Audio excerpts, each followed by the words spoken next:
আমি একটা কোণায় দাঁড়িয়ে দেখছিলাম দুটি ছেলে গেরুয়া বসন পরে মন্দিরের সিঁড়ি মুছছিল। এত মন দিয়ে আমি কাউকে সিঁড়ি মুছতে দেখিনি। এত ভালোবাসা দিয়ে আমি কাউকে ধুলো তুলতে দেখিনি। সিঁড়ি নয়, যেন জননীর ত্বক থেকে ধুলো তুলছিল।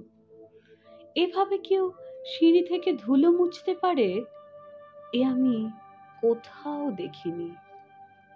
স্থিত প্রজ্ঞ মহারাজকে জিজ্ঞাসা করলাম, এই ছেলে দুটি কে? মহারাজ মৃদু হেসে বললেন, একজন নিউক্লিয়ার ফিজিসিস্ট, একজন IBM এর 6 লাখ টাকার চাকরি ছেড়ে এখানে এসেছে। সিঁড়ি ধুতে এসেছে। যে সিঁড়ি দিয়ে মানুষ ওপরে ওঠে তা যেন পরিষ্কার হয়। মহারাজ চলে গেছেন। সন্ধে নেমে আসছে গঙ্গায়। আমার ভেতরেও নামছে সন্ধ্যা। সারা পৃথিবীতে এত সিঁড়ি, সিঁড়িতে সিঁড়িতে এত দাগ, এত ক্রোধ, এত অপমান।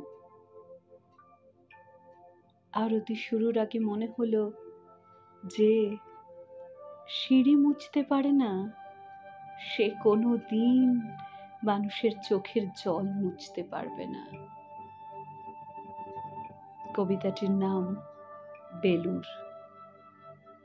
কবি সুবোধ সরকারের লেখা। আমার পাঠ ভালো লাগলে প্লিজ সাবস্ক্রাইব মাই চ্যানেল।